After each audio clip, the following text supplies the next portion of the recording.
명절은 잘 보내셨습니까? 예, 다시 또 새벽 제단 우리가 쌓아갈 텐데 오늘까지는 마가복음 말씀을 하고 내일부터는 우리 사순절 묵상자료집 교회에서 나눠드렸죠. 예, 그 사순절 묵상자료집에 있는 본문을 따라서 새벽 기도를 하려고 합니다. 그러니까 내일부터 오실 때는 참고로 교회에서 나눠드린 새벽 사순절 묵상자료집 그 순서를 따라서 새벽 기도가 진행이 되니까 예, 그걸 가지고 함께 새벽기도 제단을 쌓으시면 되겠습니다. 자, 오늘 말씀은 예수님께서 성찬식을 하시는 장면이기도 하고 이 마지막 최후의 만찬을 나누시는 그런 장면이죠. 예수님께서 식사하시는 중에 거창한 식사는 아니었습니다. 거창한 식사는 아니었고 떡과 포도주를 나누는 그런 간소한 식탁이었지만 이것도 6월절 절기 때 그러하는 것이 맞았습니다. 누룩 없는 떡을 떼는 것이 또 6월절 절기에 또 행하는 먹는 음식이었으니까요. 그래서 떡과 포도주를 가지고 식사를 하시던 중에 떡을 드시더니 이렇게 떼어서 주셨습니다. 떡을 드셔서 이렇게 뜯어가지고 주신 거죠. 이것은 내 몸이다 이렇게 말씀하셨습니다. 또 잔을 가지시고는 또 하나님께 기도하신 후에 또 잔을 주셨습니다. 그러니까 이 잔을 주실 때 이렇게 한 잔 한 잔씩 나눠주신 게 아니고 이때 당시에 큰 대접 같은 데 있었습니다. 그래서 포도주를 따라서 돌아가면서 이렇게 마신 거죠. 그러면서 하시는 말씀이 24절에 많은 사람을 흘리는 나의 피다 이렇게 예수님께서 말씀하셨습니다. 그러니까 성찬식을 우리가 거행을 할 때 이 성찬식 최후의 만찬의 첫 번째 의미는 예수님께서 내가 이렇게 죽을 것이다. 너희를 구원하기 위해서 내가 이렇게 죽을 것이다 라는 것을 상징합니다. 떡을 떼어서 주셨으니까 몸이 찢어지는 거잖아요. 떡이 찢어지는 거니까요. 예수님께서 내 몸을 이렇게 찢을 것이다. 또 피를 나누셨다는 얘기는 내가 피 흘릴 것이다. 그러니까 내가 너희를 구원하기 위해서 이렇게 죽게 될 것이다 라는 것을 상징적으로 보여주시는 식사가 이 최후의 만찬의 식사고 성찬식의 의미가 되겠습니다. 그리고 두 번째 의미는 뭐냐? 우리가 한 떡에서 나왔으니까 우리는 모두 한 몸이다. 우리는 주님과 연합한 한 몸이다 라는 것을 상징하고 또 세 번째 의미는 뭐냐? 중요한 표현인데 24절에 언약의 피라고 말씀하셨습니다. 이제는 내가 십자가에 달려 돌아가 죽음으로 인해서 너희를 내가 구원할 것이다. 너희를 구원할 것이라고 하는 그러니까 십자가에 달려 돌아가 죽은 나의 이 보혈로 너희들이 구원받게 될 것을 하나님과 계약을 맺은 언약을 맺은 그 언약의 피다. 이제 너희들이 구원받는 건 구약의 제사가 아니라 나를 믿는 믿음으로 구원받게 될 것이다. 이렇게 새롭게 구원의 계약이 언약이 맺어졌다. 그 언약을 상징하는 피가 바로 나의 피다. 이렇게 예수님께서 말씀하신 거죠. 여러분들께서 잘 아시겠지만 구약에서 죄를 회개하기 위해서는 반드시 피가 흘려야 되었습니다. 나의 피가 아니고 누구의 피죠? 제물의 피. 송아지나 양이나 염소 또는 비둘기를 잡아 죽임으로 피를 흘려야 하는 것이 제사에 반드시 있어야 하는 과정이었습니다. 그러니까 피가 흘려졌다는 것은 구원받았다 그런 뜻이에요. 그래서 어떻게 하나요? 제사를 드릴 때 사람이 제물에 이게 안수하죠. 제물에 이게 안수예요. 무슨 뜻이에요? 내가 너다. 내가 죽어야 되는데 네가 죽는구나. 소와 양과 염소, 비둘기 내가 죽는구나. 내가 곧 너다라고 동일시하는 의미예요. 안수하는 것은. 그리고 나의 죄가 너에게로 전가되었다라는 의미로 안수를 합니다. 내가 죽고 내가 피 흘려야 되는데 대신 네가 피 흘리는구나. 그렇게 피 흘림으로 인해서 구원받게 되는 그 피 흘림, 그 구원 받는 그 예식이 바로 이제 구약의 제사죠.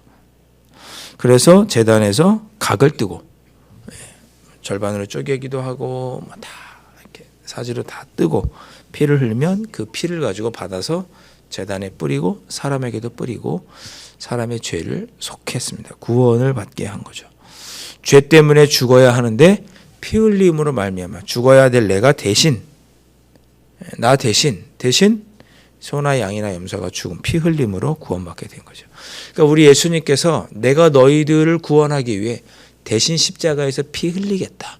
나의 피로 말미암아 너희들이 구원받게 되었다. 이렇게 하나님과 내가 약속을 맺었다. 언약을 맺었다. 그래서 25절에 하나님 나라에서 새 것으로 마시는 날까지 더 이상 새로운 피 흘림은 필요 없다. 그러니까 지금까지 구약의 제사는 폐하시고 피 흘림은 폐하시고 예수님의 피 흘림만 이제 유효하고 하나님 나라에서는 또 다른 새로운 포도주를 너희들이 마시게 될 것이다. 언약의 잔을 마시게 될 것이다 라고 예수님 말씀하십니다. 제가 전에도 말씀드렸지만 천국에 갔는데 우리가 또 구원받을 일이 뭐가 있어요? 구원받은 결과로 천국 가는 건데 그때는 기쁨의 포도주 잔을 마시겠죠. 정말 주님과 하나님과 더불어서 구원 다 받은 우리들이 모여서 기쁨의 잔을 마실 거예요. 그때는 새로운 잔을 마시고 그 전까지는 오직 예수 그리스도의 피로만이 우리가 구원받게 된다. 그것을 예수님께서 여기서 확언해 주십니다. 그 의미로 마시는 것이 뭐냐? 포도주예요.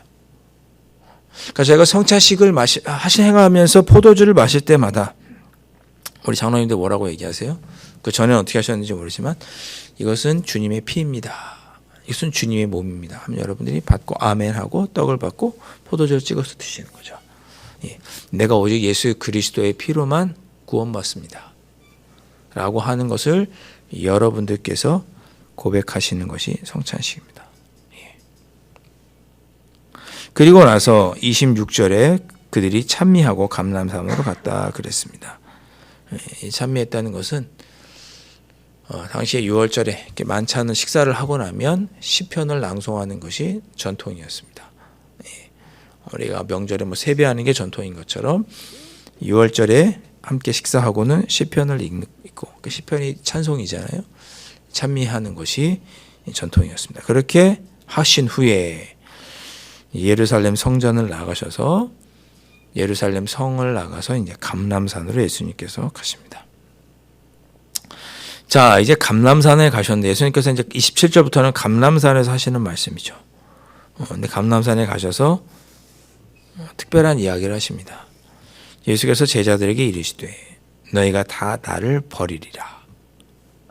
예수님께서 그렇게 말씀합니다. 너희들이 다 나를 버릴 거야. 방금 전까지 떡을 나눠주시고 하면서 이것은 내 몸이고 피다. 내가 이것으로 너희들을 구원하기 위해 왔다라고 말씀하신 후에 제자들에게 뭐라고 말씀하시냐면 너희들이 다 나를 버릴 것이다. 기록된 바 내가 목자를 치리니 양들이 흩어지리라 하였습니다. 스가랴 13장에 있는 말씀으로 너희들이 다 양처럼 흩어지게 될 것이다. 나를 두고 도망갈 것이다. 그렇게 예수님께서 말씀합니다. 너희들이 도망가는 일은 구약의 예언이 성취된 일이다. 너희들은 그렇게 연약하다. 내가 붙잡힐 때 너희들은 도망갈 것이다. 라고 예수님께서 말씀합니다. 여러분 이 말씀이 어떻게 다가오세요? 27절이 여러분에게는 어떻게 좀 다가오시나요? 그렇구나 그런 생각이 저는 그렇구나라는 생각이 들었습니다. 우리는 예수님을 버리는구나. 우리는 예수님을 버리는구나. 이제 우리는 아무리 우리의 믿음이 좋다고 해도 우리는 예수님을 버리는구나. 그런 생각이 들었습니다. 28절에 그러나 내가 살아난 후에 너희보다 먼저 갈릴리로 가리라. 근데 예수님은 그렇게 나를 버리고 떠난 너희들을 위해서 먼저 갈릴리로 가겠다. 이걸 예수님 다 알고 계시는 거예요. 내가 예수님을 버릴 것을. 그리고 갈릴리로 간다는 건 뭐예요? 예수님께서 주신 사명으로 뿔뿔이 흩어져서 도망간 후에 예수님을 증거하는 삶을 사는 게 아니라 다시 갈릴리로 가서 뭐 해야죠? 다시 물고기나 잡자 그러잖아요. 요한복음 21장에 보면. 주님의 뒤를 따르는 일을 포기하고 그냥 물고기나 다시 잡자라고 흩어져서 고향으로 돌아간 그들을 맞이하기 위해서 예수님은 갈릴리를 먼저 가신다는 거죠. 그 얘기는 뭐예요? 제자들이 예수님께서 붙잡힐 때 도망갈 뿐만 아니라 주님의 뒤를 따른 일을 다 포기하고 다시 어부가 될 것을 예수님 다 아신다는 거죠. 다 아세요. 예. 저는 이것이 참 오히려 은혜가 되더라고요. 아, 주님은 내가 연약한 걸 다 아시는구나. 내가 주님의 뜻대로 살고자 해도 실패하고 넘어지고 주님을 모른 척하고 주님의 뒤를 따르는 일을 포기해도 그렇게 내 눈 감을 때가 있어도 주님은 그걸 다 아시는구나. 다 아시는구나. 그리고도 나를 용서해 주시고 받아주시는 분이 주님이시구나. 여러분 명절 기간에 온전히 주님의 뜻대로 사셨어요? 혹시 가족들이랑 싸운 일은 없으시나요? 예. 주님의 뜻대로 사셨습니까? 예. 주님 다 아시는 거예요. 주님의 뜻대로 성찬식을 거행하고 주님의 뜻을 따르겠다라고 말하지만 우리가 연약해서 또 넘어지고 실패할 것을 예수님은 아시는 거죠. 그럼에도 불구하고 그런 우리를 사랑해 주시는 것이 주님의 사랑이고 아버지 하나님의 사랑이죠. 29절에 저는 베드로가 참 대견했어요. 베드로가 여짜오되 다 버릴지라도 나는 그러하지 않겠나이다. 베드로는 예수님 절대 버리지 않겠다라고 말하죠. 저는 예수님의 마음에 이렇게라도 말해주니 고맙다라는 생각하셨을 것 같아요. 예수님께서 베드로가 3번 부인할 거라고 예고하시잖아요. 그렇게 베드로가 실제로 예수님을 부인 3번이나 모른 척하고 예수님 다 아시는 거예요. 뭐 아주 장담을 하죠. 네가 3번 나를 부인할 것이다. 그랬더니 베드로가 또 얘기하잖아요. 내가 주님과 죽을지언정 절대 부인하지 않겠습니다. 그리고 24시간이 지나지 않았는데 그 안에 3번이나 부인하잖아요. 우리가 우리의 믿음을 장담할 것이 없죠. 장담할 것이 없어요. 우리는 넘어질 수밖에 없고 부족하고 연약해요. 다 제자들 여러분 이제 오늘 31절 넘어 32절 넘어가면 다음 넘어가시면 읽어보세요. 제자들이 겟세마네에서 예수님과 함께 기도하죠. 예수님께서 내가 기도하는데 너희들도 잠자지 말고 좀 기도해라. 다 자요. 예수님 걱정 근심으로 내가 기도하니까 너희들 나와서 기도해달라. 그렇게 부탁했는데 제자들 다 잡니다. 주님 제가 주님을 버리지 않겠습니다. 3번이나 내가 죽을지언정 주님을 부인하지 않겠습니다. 말하고 나서 주님이 나를 위해서 기도해달라 했는데 자요. 그리고 나서 예수님이 붙잡히죠. 가룟 유다 때문에. 그러니까 제자들 다 도망가요. 심지어 어떤 제자는 자기가 입고 있던 겉옷까지도 그냥 누가 잡으니까 벗어놓고 도망갑니다. 그리고 베드로가 예수님 붙잡히는 데까지 따라갔더니 산헤드린 공회에 이제 대제사장 가야바의 거기 대제사장 집에까지 갔는데 거기서 3번이나 예수님 부인하죠. 그리고 또 어떻게 돼요? 예수님께서 부활하신 후에는 또 제자들을 만나시죠. 도마도 만나시고. 근데 제자들이 그럼에도 불구하고 어떻게 해요? 갈릴리로 도망갑니다. 다시 어부나 하자 그러고. 그런 자를 또 찾아가서 예수님 만나 주시죠. 우리는 늘 연약하고 부족하고 넘어질 수밖에 없어요. 그런 우리를 주님은 사랑해 주시는 거예요. 여러분들이 어떤 자리에서 어떤 모습으로 살든지 주님은 우리를 늘 사랑해요. 우리는 주님 앞에서 우리가 주님을 사랑한다는 것을 자랑할 것이 없어요. 우리는 늘 넘어져요. 매 주일마다 넘어져요. 매 주일마다. 근데 언제 베드로가 넘어지지 않느냐? 성령을 받고 나서는 넘어지지 않습니다. 성령을 경험하고 나서는 사도행전 2장과 4장에 보시면 담대하게 길거리에 나가서 예수님을 증거하죠. 그리고 요한복음 사도행전 3장에 안전뱅이를 일으킨 것 때문에 법정에 끌려가서 재판받잖아요. 재판받을 때 담대하게 죽을 것을 각오하고 베드로가 예수님에 대해서 증거합니다. 몇 대 맞고 너희들 예수님 증거하지 마 이렇게 훈계받고 풀려나죠. 그것이 그리고 그렇게 기도할 때 또 땅이 진동하는 일이 나죠. 두 번째 성령 강림이 사도행전 4장에 나타납니다.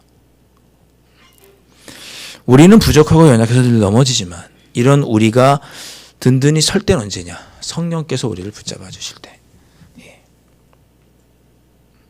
그러니까 우리가 오늘 어떻게 기도해야 되냐면 주님, 제가 주님 뜻대로 살겠습니다라고 다짐하면서도 기도하지만 넘어지지 않도록 성령께서 도와주십시오 라고 기도하셔야 됩니다.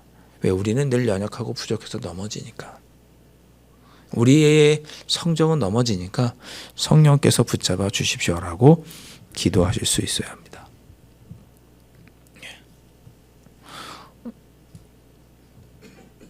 오늘 말씀 여러분 잘 기억하시고 우리 그렇게 기도했으면 좋겠습니다. 주님, 오늘도 주님만 의지하면서 주님 뜻대로 살아가기를 원합니다. 그러나 우리는 연약하고 힘이 없고 참 부족하고 참으로 부족하니 성령께서 도와주셔서 주님만 붙잡고 주님의 뒤를 따라가는, 우리의 마음 연약해지지 않고 주님만 붙잡고 예수의 피만을 의지하면서 우리를 구원하기로 언약한 그 피를 기억하면서 성령의 도심을 따라 주님의 뒤를 따라가는 귀한 하루가 될 수 있도록, 담대하게 살아가는 귀한 하루가 될 수 있도록 성령 하나님 나를 붙잡아 주십시오. 이 새벽에 그렇게 기도하실 수 있기를 주님의 이름으로 축원드립니다. 기도하겠습니다. 주님은 베드로와 제자들이 넘어질 것을 아셨습니다. 그래도 그들을 끝까지 사랑해 주시고 성령을 받으라고 권면해 주셨습니다. 주님은 우리가 넘어질 것도 알고 계십니다. 그러니 우리가 주님 아버지 앞에서 우리의 믿음을 자랑할 것이 아니고 성령 하나님의 도우심을 따라 주님의 뒤를 따라갈 것을 간구하는 저희들이 될 수 있도록 성령 하나님 도와주시고, 성령 하나님 오늘도 우리와 함께 하여 주셔서 담대하게 주님의 뒤를 따라가는 저희들 될 수 있도록 인도하여 주시옵소서. 귀하신 예수 그리스도 이름으로 간절히 기도하옵나이다. 아멘. 하늘에 계신 우리 아버지, 아버지의 이름을 거룩하게 하시며 아버지의 나라가 오게 하시며 아버지의 뜻이 하늘에서와 같이 땅에서도 이루어지게 하소서. 오늘 우리에게 일용할 양식을 주시고 우리가 우리에게 잘못한 사람을 용서하여 준 것 같이 우리 죄를 용서하여 주시고 우리를 시험에 빠지지 않게 하시고 악에서 구하소서. 나라와 권능과 영광이 영원히 아버지의 것입니다. 아멘.